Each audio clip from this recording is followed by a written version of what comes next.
Ninth class. आज मैं revision में सबसे पहले हम जर्नल एंट्री की रिवीजन करेंगे।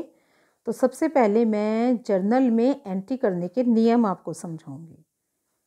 जब हम जर्नल में एंट्री करते हैं तो हम अपने खातों को 3 भागों में बांटते हैं ना। तो मैं इनको हिंदी इंग्लिश दोनों में ही समझा रही। देखो, व्यक्तिगत खाता क्या था आपका? Personal account. अव्यक्तिगत खाता आपका रियल अकाउंट, ठीक है। और अव्यक्तिगत खाता जो था उसमें आपके 2 पार्ट थे, ठीक है। एक रियल अकाउंट, एक आपका नॉमिनल अकाउंट। तो आज पहले हम इन खातों की डिटेल को ही समझेंगे कि कौन से खाते किस में आते हैं। जैसे कि ये व्यक्तिगत खाता है आपका, ठीक है। तो व्यक्तिगत खाता जिसको कि हम इंग्लिश में बोलते हैं पर्सनल अकाउंट, नाम से ही पता चल रहा है व्यक्तिगत, जिसमें कि किसी भी व्यक्ति, फर्म, संस्था, कंपनी के नाम से खोले जाने वाला खाता हमारा व्यक्तिगत खाता कहलाता है। जैसे राकेश का खाता, कृष्णा ब्रदर्स का खाता, मोहन कंपनी का खाता। पूंजी खाता और आहरण खाता, कैपिटल अकाउंट और ड्राइंग अकाउंट, ये व्यापारी का प्रतिनिधित्व करते हैं। तो इसलिए ये भी आपके किस में आते हैं? पर्सनल अकाउंट में। इसको खाते में लेखे करते समय हम कुछ 1-2 नियम भी हमने सीखे थे। तो वो नियम दोबारा से हम देखेंगे। क्या नियम है? पहला, debit the receiver and credit the giver, यानी प्राप्त करने वाले व्यक्ति के खाते को हम डेबिट करते हैं और व्यक्ति जो खाता देने वाला होता है उसको हम धनी करते हैं, ठीक है। तो यहाँ पे debit the receiver and credit the giver. आ जाइए, सेकंड पार्ट है, इसमें हम जो विभाजन करते हैं खातों का। जैसे कि हमारा प्राकृतिक खाते जो हैं आपके, वो 4 भागों में इन्होंने बांट रखे हैं। जैसे कि पहला, इसमें हम जिसमें भी व्यक्तियों का नाम आ रहा है, राम, श्याम, इनके खाते, या मालिक का पूंजी खाता, आहरण खाता, आपके देनदार के खाते, लेनदार के खाते, ये सारे क्या हैं? आपके पर्सनल अकाउंट। फिर आता है सेकंड हमारा कृत्रिम खाता। कृत्रिम जो कि हमने खुद बनाए हैं, बनावटी, ठीक है। इसमें हम फर्म, कंपनी, संस्था, बैंक, क्लब, आपका विद्यालय भी है ना, बच्चे जो विद्यालय भी होता है वो आपका संस्था के अंतर्गत आता है। तो इन सब के खाते भी हमारे किस में आते हैं? पर्सनल अकाउंट में। इसके बाद आता है प्रतिनिधित्व, जो किसी का प्रतिनिधित्व कर रहे हैं। वे खाते जो किसी व्यक्ति या व्यक्तियों के समूह को प्रतिनिधित्व करते हैं। जैसे कि आप अपने वर्कर्स को सैलरी देते हैं तो देय वेतन, ठीक है, जो आपका देय आपने चुकाना है, ठीक है। देय वेतन, आपने एडवांस किसी को दिया है, उपार्जित कमीशन जो कि अभी कमाया नहीं गया आपने दे दिया है।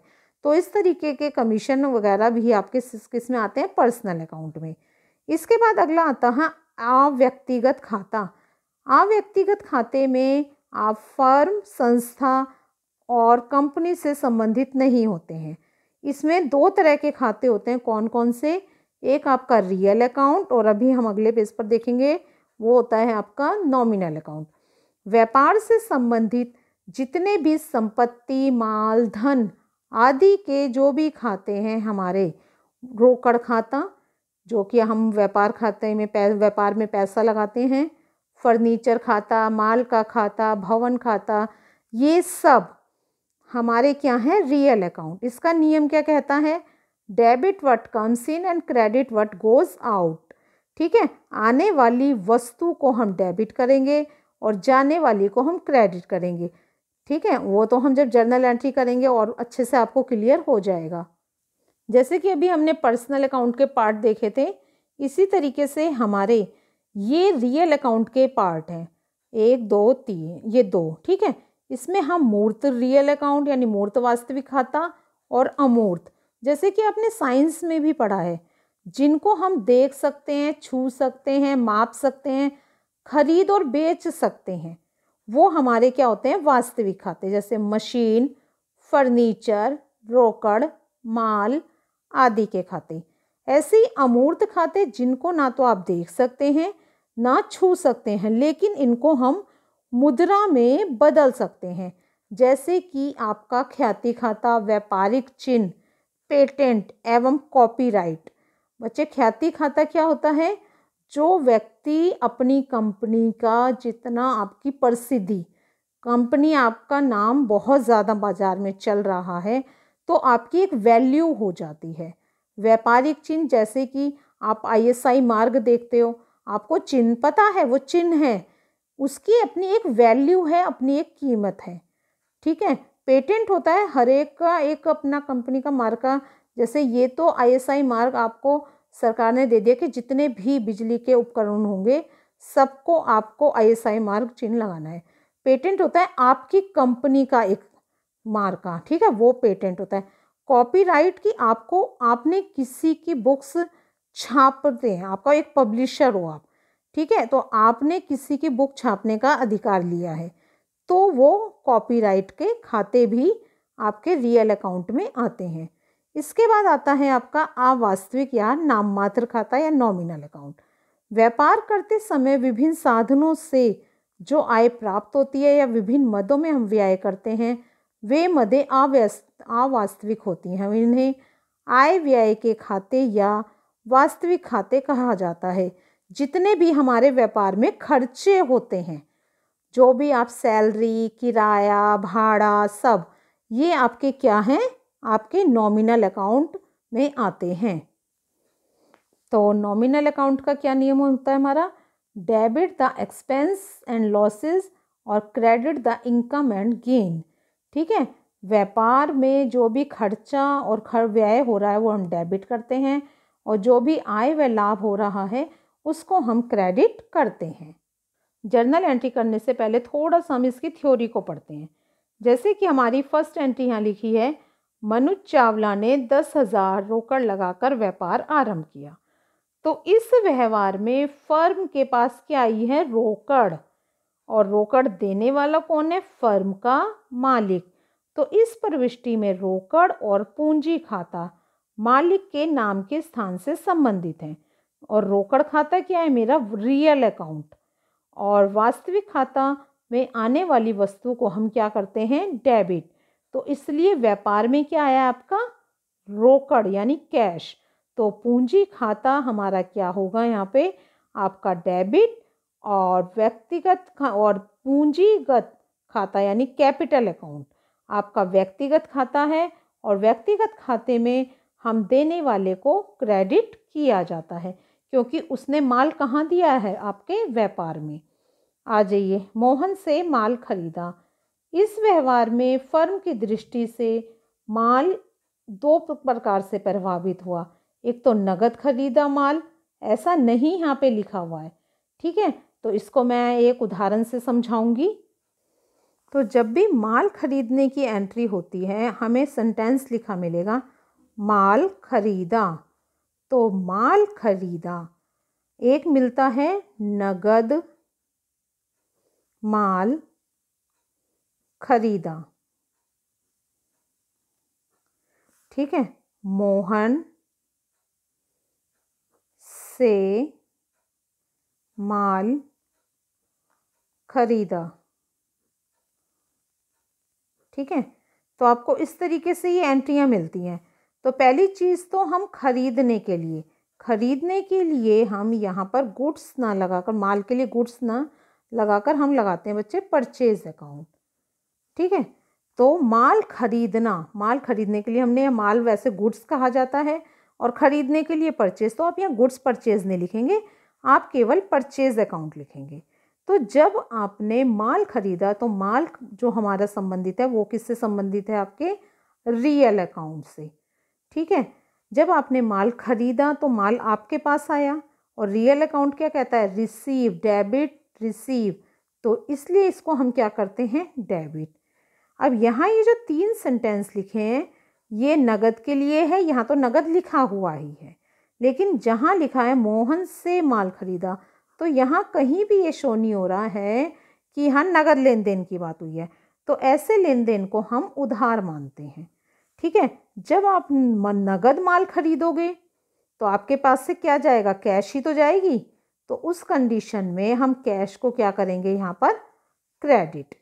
ठीक है, और यदि ये माल उधार है तो इस कैश की जगह मैं क्या लिख दूंगी, आपका मोहन।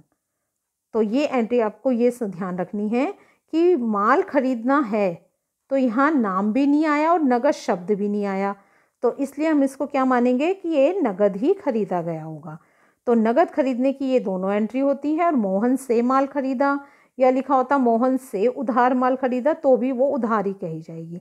तो जब भी आप माल खरीदते हो, गुड्स खरीदते हो, तो आप रिसीव करते हो। तो इसलिए जब हम कोई चीज़ रिसीव करते हैं रियल अकाउंट के अकॉर्डिंग तो वो हमारी डेबिट होती है। जब आपने माल खरीदा तो कैश क्या हुई, रोकड़, रोकड़ आपके पास से गोज आउट हुई, तो इसलिए इसको हमने क्या करा, क्रेडिट, क्योंकि हमारा रियल अकाउंट इसी से संबंधित है। इसी तरीके से हम माल बेचने की बात करें, हमें सेंटेंस लिखा मिलेगा माल बेचा। ठीक है, नगद माल बेचा, मोहन को माल बेचा। ठीक है, तो यदि ये एंट्री आपको मिलती है, माल बेचा या नगद माल बेचा या मोहन को माल बेचा, तो यहाँ भी पहले आपको ये क्लियर करना है कि ये उधार है नगद, ये नगद है, ये नगद है, ये उधार है। तो जो नाम शो होता है ना वो उधार के लिए होता है बच्चे। ठीक है, यदि यहाँ लाइन लिखी होती मोहन को नगद माल बेचा तो ये नगद हो जाता, लेकिन यदि मोहन को माल बेचा है तो ये लेन देन हमारा क्या होता है, उधार। तो जब भी हम माल बेचते हैं, जैसे खरीदने के लिए आप परचेज लगाते हो तो बेचने के लिए हम सेल्स लगाते हैं बच्चे। तो जब आप माल बेच रहे हो तो माल गोज आउट आपके पास से, तो इसलिए सेल्स क्या होता है हमारा, क्रेडिट। जब आपने नगद माल बेचा तो आपने क्या रिसीव करा, आपने रिसीव करा कैश। ठीक है, तो कैश रिसीव करा है हमारा, तो इसलिए कैश क्या होना चाहिए, डेबिट। और यदि यही लेन देन उधार होता तो आपने माल बेचा, माल बेचा है तो सेल्स तो क्रेडिट होगा ही होगा, लेकिन किसको माल बेचा, मोहन को, तो उस उधार की कंडीशन में मोहन आपका डेबिट हो जाएगा। ठीक है, तो ये आपको थोड़ा सा इसके रूल ध्यान रखने पड़ेंगे। फिर ये आपके नॉमिनल अकाउंट, नॉमिनल अकाउंट में आता है वेतन दिया, वेतन चुकाया। ठीक है, तो ये है आपका नॉमिनल अकाउंट। जब आप वेतन या सैलरी चुका रहे हो तो आपने मान लीजिए सैलरी चुकाई है, तो सैलरी हमारा क्या था, डेबिट ऑल एक्सपेंस, तो डेबिट हो गया ये। और हमने वेतन दिया, तो वेतन, नॉमिनल अकाउंट में एक खास बात याद रखनी है कि नॉमिनल अकाउंट में हमेशा नगद लेन देन होते हैं, या तो कैश आएगी या कैश जाएगी। दिया है तो कैश मेरे पास से जाएगी, तो ये कैश क्या होगी मेरी, क्रेडिट। वेतन मैंने प्राप्त किया, मान लीजिए वेतन मैंने प्राप्त किया, तो उस कंडीशन में मेरे पास कैश आएगा। ठीक है, तो ये आपको इस चार्ट से थोड़ा सा और क्लियर हो जाएगी कि व्यापार में क्या चीज़ आई और क्या चीज़ गई है। तो जब हम पूंजी लगाते हैं तो क्या आती है, रोकड़ में, रोकड़ व्यापार में, और व्यापार की के स्वामी ने क्या दी है, रोकड़, तो आपका क्या हुआ, रियल अकाउंट और पर्सनल अकाउंट, आपका व्यापार के स्वामी ने रोकड़ आपको दी है। जब हम माल की बात कर रहे हैं, माल क्या हो रहा है, व्यापार में आ रहा है, और मोहन क्या है आपका, देने वाला। तो यहाँ पर डेबिट और क्रेडिट, इसलिए इसने ये क्लियर बता दिया, कैश आ रही है, ये पूंजी जा रही है। ठीक है, पूंजी के रूप में वहाँ से आपके पास से जा रहा है। हरी, हरी से आपने माल प्राप्त किया है, तो माल आपने, हरी ने माल प्राप्त करा है आपसे, तो इसलिए हरी क्या हो रखा है यहाँ पे आपका, डेबिट। आपके पास से माल गया तो ये क्या हो रहा है आपका, क्रेडिट। फोर्थ क्या है, रोकड़ व्यापार में आई है तो रोकड़ को आपने क्या करा, डेबिट। और माल व्यापार से गया तो माल को आपने क्या करा, क्रेडिट। तो ठीक है बच्चे, ये आज मैंने आपको जर्नल एंट्री का स्टार्टिंग रिवीजन कराया है। एक बार आप अच्छे से वीडियो देखिए और फिर जर्नल एंट्री की प्रैक्टिस करिएगा।